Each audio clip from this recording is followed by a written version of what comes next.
Okay, good day mga ka-airsoft. Good day mga ka-bigman. Bigman. Walang katulad, gamit ay legit, laging panalo pag suka. Sniper o pistol, lahat ay fire. Kami ang top airsoft provider. Bigman, walang katulad, gamit ay legit, laging pagkaman dinitin siya. Laging may bago, laging legit. Bigman rules, wag kang bitter kid. Bigman, walang katulad, gamit ay legit, laging panalo pag suka. Sniper o pistol, lahat ay fire. Kami ang top airsoft provider. Yun, napakasarap. Isa pa. Bigman, walang katulad, gamit ay legit, laging panalo pag suka. Sniper o pistol, lahat ay fire. Kami ang top airsoft provider. Bigman, walang katulad, gamit ay legit, laging pagkaman dinitin siya. Laging may bago, laging legit. Bigman rules, wag kang bitter kid. Bigman, walang katulad, gamit ay legit, laging panalo pag suka. Sniper o pistol, lahat ay fire. Kami ang top airsoft provider. Yun, another day, another airsoft for our airsoft for today. Mga item na for shipping, i-review and unbox natin today mga ka-airsoft, no? Hello po sa inyo lahat. Nakaboto na po ba lahat? Ang tanong, bumoto po ba ng maayos ang lahat, no? Sinasabi ko sa inyo mga ka-airsoft, para doon sa mga hindi pa bumoboto, hindi porket magaling sumayaw, iboboto nyo na, okay? Hindi porket magaling kumanta, iboboto nyo na. Hindi porket sikat na gumagawa ng pelikula, iboboto nyo na mga ka-airsoft, ha? Tandaan nyo, ito yung pagkakataon nyo para makalamang dyan sa mga politiko na yan, no? Ito yung pagkakataon nyo para makapantay, makasabay dyan sa mga politiko na yan. Gamitin nyo itong pagkakataon na ito mga ka-airsoft para iayos. Tandaan nyo, nakasalalay sa kanila ang kinabukasan na mangyayari sa atin, no? Once na naisulat nyo na yung maling politiko, once na naisulat nyo na yung maling kandidato sa balota, wala na tayo magagawa. Mag-aantay na naman tayo ng mga ilang taon para mapatalsik kung sino man yung maling politikong naiboto nyo, okay? Ngayon mga ka-airsoft, review and unbox tayo ng unit natin mga ka-airsoft. Shoutout, good day and good afternoon. Sa ka-airsoft natin, taga-saan ba to? Okay, isang seaman ng ating ka-airsoft, okay? Taga Oton, Iloilo, yung pauwi pa lang yung seaman ka-airsoft natin sa Oton, Iloilo, no? Ang gusto niya sana dumaan dito sa atin, kaya lang it's just that hindi niya maibabiyahe sa eroplano yung airsoft. Unang-una, nasa gunban period tayo, at pangalawa, malamang sa malamang mahuli siya sa eroplano. Kaya yung item niya is ipapaship na lang natin, okay? Ganun din kayo mga ka-airsoft, no? Tatandaan nyo, mahihirapan kayo na ibiyahe yung airsoft ninyo kung sakali sa mga eroplano kasi dadaan yan sa scanner. Suggest ipapaship na lang namin, no? Pwede rin naman pwede kayo pumunta rito para pumili on the spot din, pero kami yung magpapaship ng item kasi syempre para makaiwas tayo sa abala, okay? So shoutout Ismael Caloca of Oton, Iloilo. Okay, isa na namang paano ba sabihin to? Seafarer, no? Sila yung gumagampan ng trabaho, nasa labas sila ng kabansaan natin, hindi land kundi nasa barko, no? Sila yung mga nag-uuwi, nagpapadala ng dolya dito sa atin, sa mga pamilya nila rito. So, sila yung mga buhay na bayani na matatawag, no? Okay, Sir Ismael Caloca, hello po, good day sa'yo, boss!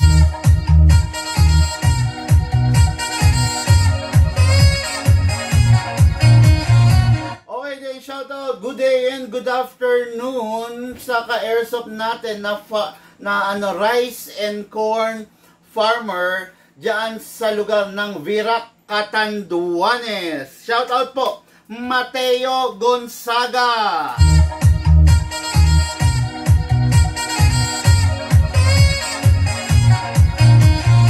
Hello sa iyo, boss. yan. Si Sir naman ay isang farmer, kumbaga magsasakat, nagtatanim ng ng bigas, palay, tama ba? Palay, no? Nagtatanim ng palay para merong maging bigas na kainin ng mga Pilipino, no? Tapos nagtatanim din siya ng corn, kumbaga bigas at saka mais, ibig sabihin. Okay? Ka-airsoft natin, Sir Mateo Gonzaga. Hello sa iyo, bossing. Okay, hello sa inyo. Hello po sa mga guro, no, mga teachers na sa kasalukuyan ay gumagampan ng tungkulin nila bilang sila yung nag-aasikaso sa mga sa election ngayon, no, sa iba't ibang probinsya, iba't ibang lugar dito sa ating bansa. Okay? Shoutout po sa mga teacher.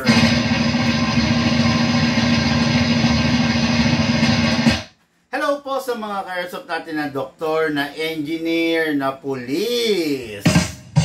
Ay, shoutout ko na rin yung mga PNP personnel, yung mga volunteer, 'di ba? NAMFREL, lahat ng mga involved, no, sa pagpapanatili ng maganda at maayos at ligtas na eleksyon ngayon, no. Maraming salamat po sa mga kapulisan natin. Hello po sa inyo mga bossing. Alam ko napakadelikado niyang trabaho ninyo, no? Lalo na dun sa mga red flag, sa mga lugar na alam nating medyo hindi matahimik ang mga nagaganap na eleksyon. Sana po maging maayos, sana po maging kumbaga maraming salamat dahil nandiyan kayo para panatiliing maganda at maayos ang eleksyon ngayon. Hello mga bossing na pulis.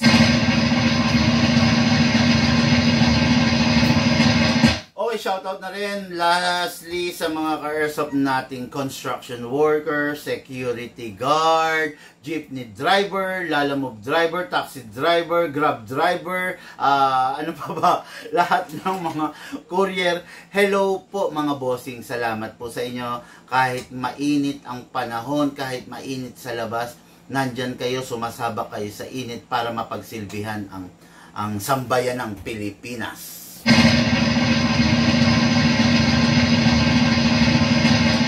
Okay, review and unbox ng unit ng ating dalawang ka-airsoft, Ismael Caloca and Mateo Gonzaga. Unahin natin yung seaman, yung isiman natin na ka-airsoft, no? Si Sir Ismael Caloca. Kahapon nakita niya yung ivilinag natin na Glock 35, no? Matagal na raw niyang hinahanap, hindi lang niya alam kung anong tawag dito sa klase ng Glock na to, no? Itong Glock na to is kung makikita nyo, mahaba siya. Hindi siya yung compact type na klase ng Glock. Okay? Ang nakita niya kahapon yung top of the line, which is hindi aabot yung pera niya doon.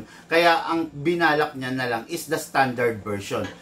Kung makikita nyo ang standard version, talagang standard lang siya. Wala siyang ganong abubot, wala siyang ganong accessories, walang ganong bling sa unit, 'di ba? Makikita nyo conventional lang siya, yung sight niya. Tapos ano pa ba? The grip, the slide. Pero ganun pa man, may selector kasi alam niyo naman ang Glock 35 is halos same lang rin ng Glock 18. It's just that ang Glock 35 ay mas mahaba pero parehas silang may selector ng single fire, may selector din siya ng rapid fire, okay? So, same size sila, ang pinagkaiba lang talaga, may nguso. While yung Glock 18, Glock 17 is snub nose, putol, no? Kwadrado. Ito kasi merong nguso.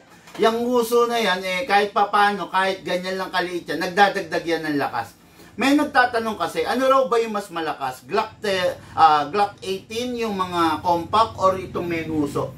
Mga ka-airsoft, syempre, mas malakas to. Okay? Kahit ano sabihin natin, kahit ano sabihin mo, once na yung unit mas mahaba laban dun sa isa, talagang mas magiging outstanding na mas malakas yung mas mahaba, no? Talagang normal 'yon na magiging mas malakas siya. Kasi yung konting haba na idinagdag, malaking tulong yun sa airsoft, no? Shout out Adrian Valenzuela Ferrater. Hello po. Okay, no? So, dire-diretso tayo yung tulad ng sinabi ko sa inyo. Ayan, ha? Okay, so, may nadidetect na naman akong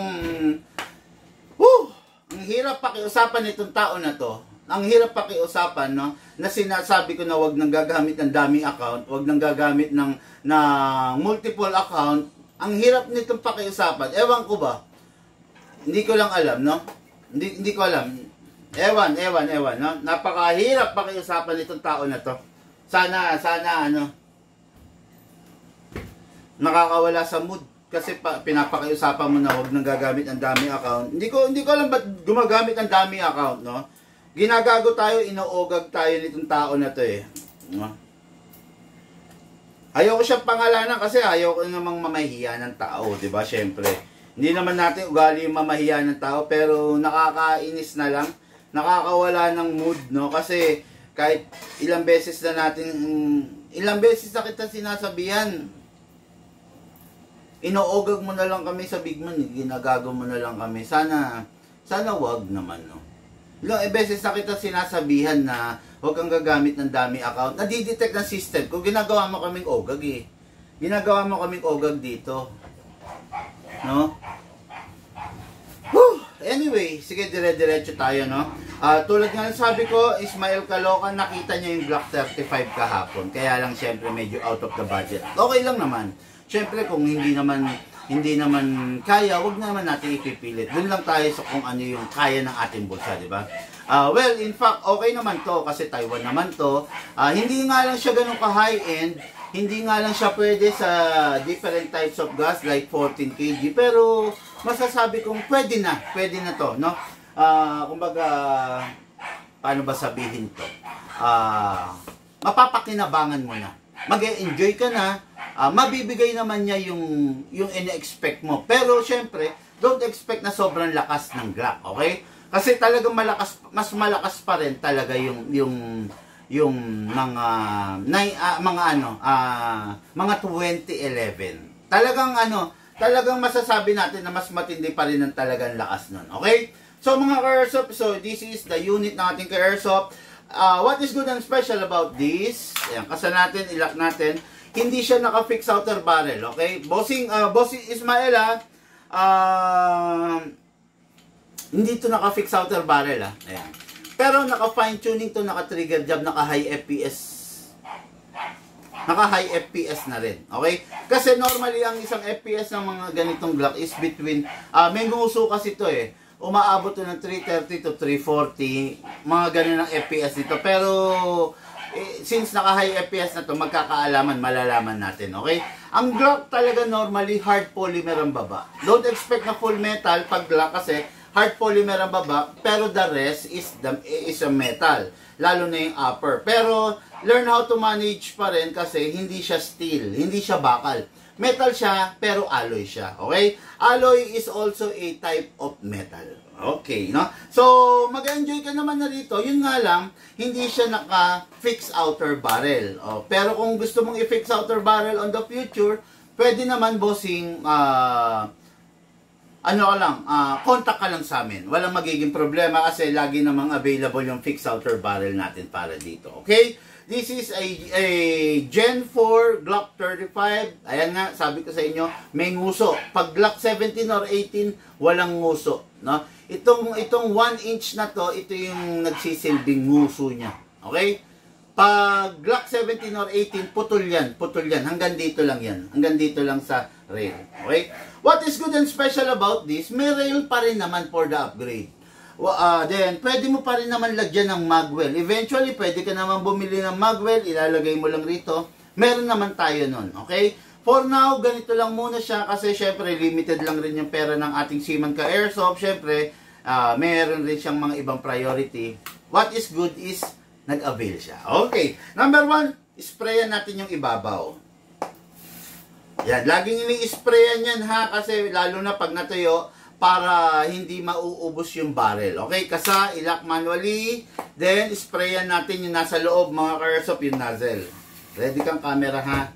Okay, then release, then rest. Okay? Ngayon, ito pa ha, itong unit na to, ang Glock, ang nilalagay lang is number 12 kg lang. Okay? Hindi mo siya pwedeng lagyan ng number 14, hindi mo siya pwedeng lagyan ng CO2. Lagi 12 kg lang, okay? Ngayon mamaya i-discuss ko bakit mayroong mga different na gas na nandito sa aking harapan. I-discuss natin yan, no? Okay? So, kuha tayo ng number 12. Ayan, number 12, ayan, number 12. Upside down, then press down. 1, 2, 2 seconds. Sobra-sobra na po para sa isang puno. Okay, nasa yung reloader ko. 2 seconds, sobra-sobra na para sa isang puno. Okay? Ngayon, lagyan natin ng bala. Hatakin to pababa. Then, put your right thumb here. Then, dito ilalagay yung bala. Okay? Ngayon, sa paglalagay ng bala, mga ka-airsoft, always make sure na left, right, left, right, left, right. Pag merong bungi, kalugin po natin para umayos yung bala. Okay?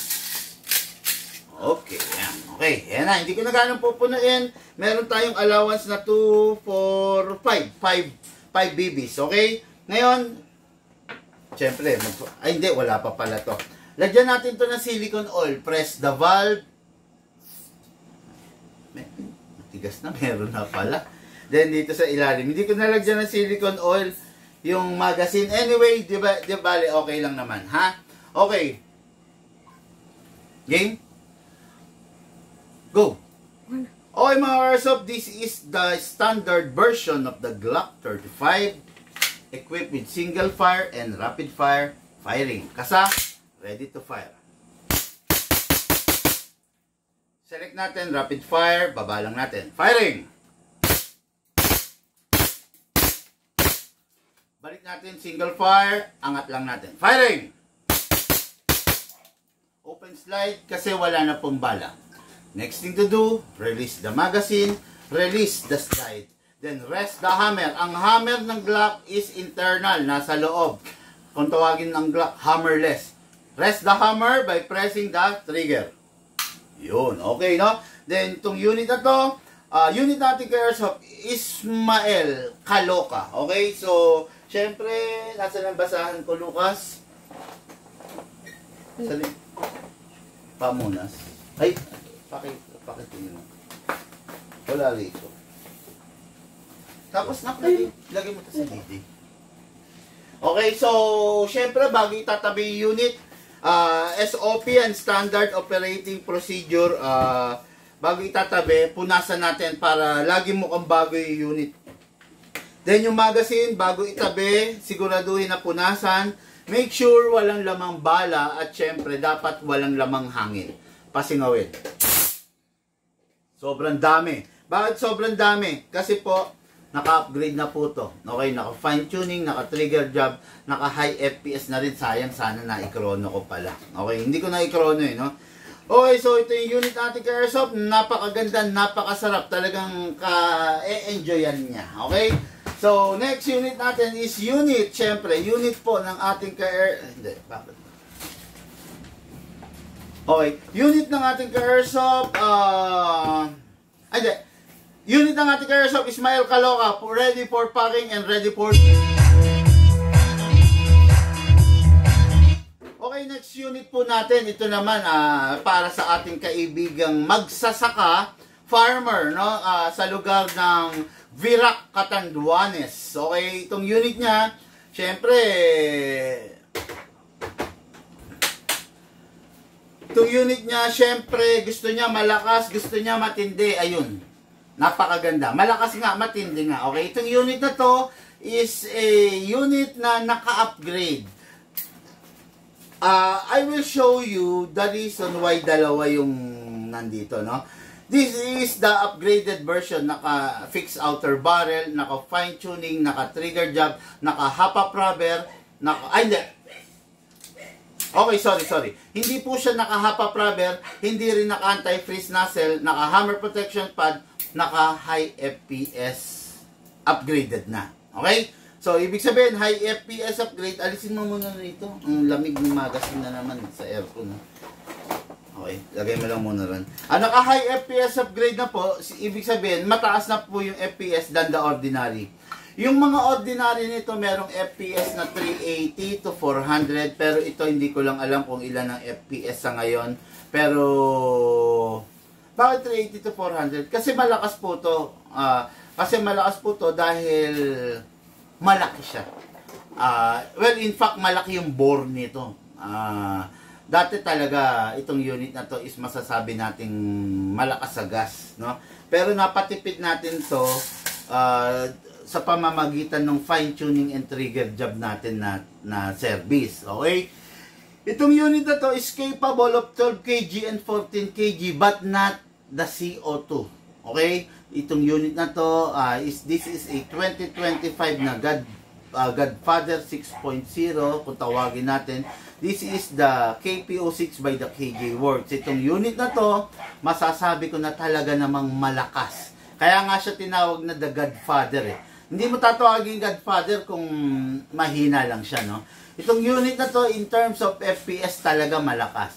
Malakas pumalag, malakas yung recoil niya, no? Yun ang katangian nitong unit na to. Don't expect na na super accurate siya. Oo, accurate siya, kaya lang may lag, 'di ba? Hindi katulad ng mga shadow na talagang pak. Pwede mong irapido. Ito kasi talagang single to. Pak. Kasi sa lakas ng recoil niya, nawawala ka sa focus. Dahil kumakalog siya, 'di ba? So itong unit na to talaga maaasahan. Number 1, pakita ko sa inyo. Naka-fix outer barrel. Ayan, no? Ayan, no? Hindi siya kumakalog front and back. Ayan, no? Hindi siya kumakalog. While yung hindi naka-upgrade, tulad nito, ayan, no?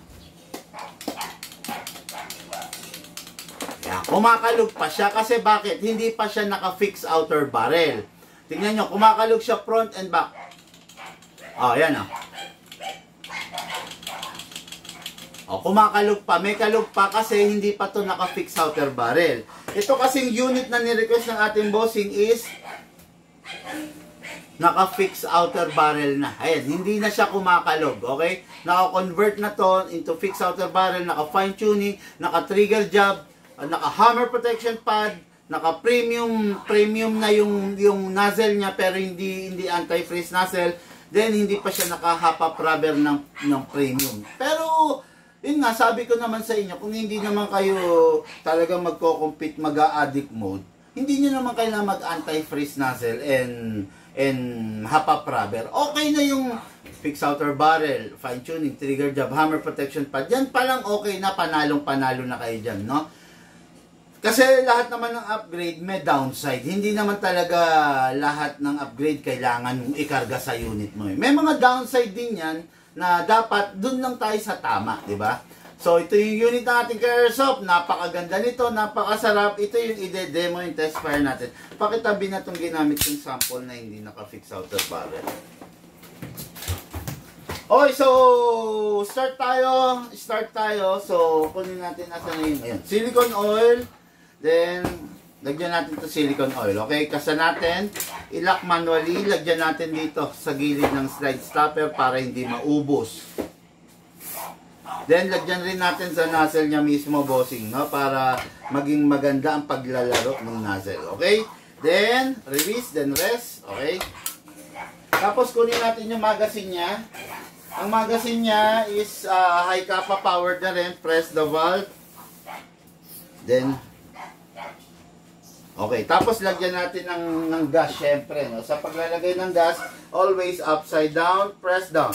1, 2, okay. Sa paglalagay ng gas, mga Airsoft, make sure na pag naglalagay kayo ng gas para magiging masaya kayo, hindi siya magastos sa gas, make sure na walang sumisingaw, okay? Pag may sumisingaw, tigil nyo kasi hindi kayo magiging masaya, malakas ang consumption. Pag malakas ang consumption, magastos, paano ka sasaya? Hatakin, then put your other tab here, then dito ilalagay yung spring, okay? Okay. Then, kasa lang po. Ay, ano lang po. Kaya ako kinakalog mga ka-airsoft para yung bala naka-align ha. Para hindi siya bungi-bungi. Okay. Kulit ng bala. Ayun. Okay? So, chrono natin, no? Kasi nire-request ng ating ka-airsoft. Yung kanina hindi ko na i-chrono, nire-request din yun eh.